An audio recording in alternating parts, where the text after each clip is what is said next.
पहाटे 1:30च्या आसपास नवी मुंबईमध्ये एक FIR दाखल झालेला आहे। त्याच्यामध्ये नवी मुंबई EPMCचे 25 संचालक आहेत।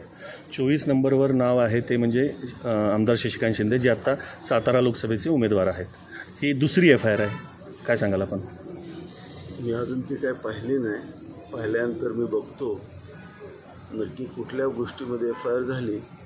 पण मध्ये मी तुम्हाला सगळ्यांना सांगितलं होतं की कोर्टाचे निर्देश आहेत जे माजी मुख्यमंत्री आदरणीय पृथ्वीराज चव्हाण साहेबांनी जे मार्केट कमिटीचा घोटाळा बाहेर काढला होता, त्या घोटाळ्यामध्ये हायकोर्टाचे निर्देश 12 एप्रिलला हायकोर्टाने निर्देश झाले होते, त्यानुसार झाली का ते पाहावे लागेल।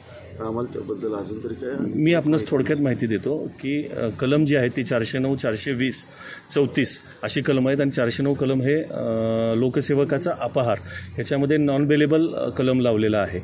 या बाबतीत तुम्ही काय सांगाल? आता एक पत्रकार म्हणून मी स्वतः माहिती देतोय आपल्याला। मी तुम्हाला सांगितलं हे 2013-14चं प्रकरण आहे। या प्रकरणामध्ये सुमारे 4000 कोटीचा घोटाळा झालेला आहे।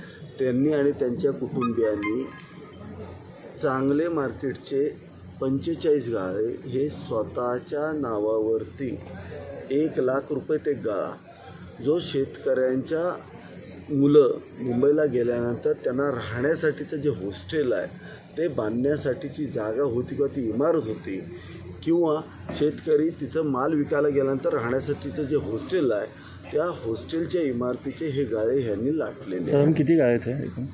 466 गाळ्याचा हा अफवार आहे आणि याची किंमत फार नाममात्र दाखवलेली आहे।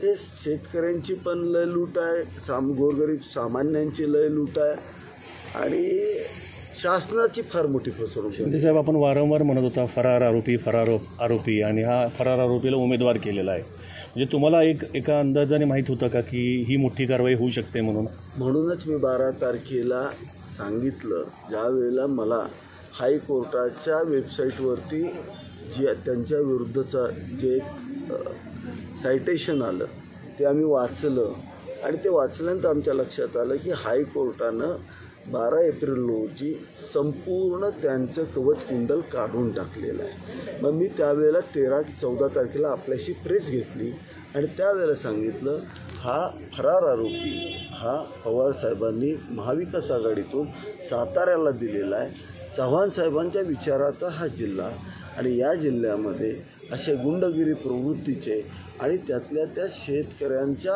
आयुष्याशी निगडीत असणाऱ्या हे शेतकऱ्यांना लुटला गेलं आहे अशा पद्धतीची भावना आज सामान्य माणसांच्यात झालेली आहे। आता ऐन इलेक्शनमध्ये जर अटक झाली तर ह्याचा फार मोठा परिणाम होऊ शकतो। हे बघा, अटक होणं नाही होणं हे कायदा बघेल, पण ते काय फार महत्त्वाचं नाही। त्यांना अटक करू पण नाही मला वाटते, पण एक महत्त्वाची गोष्ट वाटते की त्यांनीसुद्धा जर यशवंत विचाराच्या जागेवरती जर राहायचं असेल तर हे जे काय अपार केलेले जे पैसे आहेत, किंवा मी पहिल्यापासून सांगत असतो अपार केलेले जे फ्लॅट्स आहेत किंवा अपार केलेले जे गाळे आहेत, हे जे त्यांनी घेतलेले आहेत, आज तुम्ही यशवंतराव चव्हाण साहेबांच्या जिल्ह्याचं प्रतिनिधित्व करता तर त्यांनी 1-2 दिवसात माघारी दिले पाहिजे।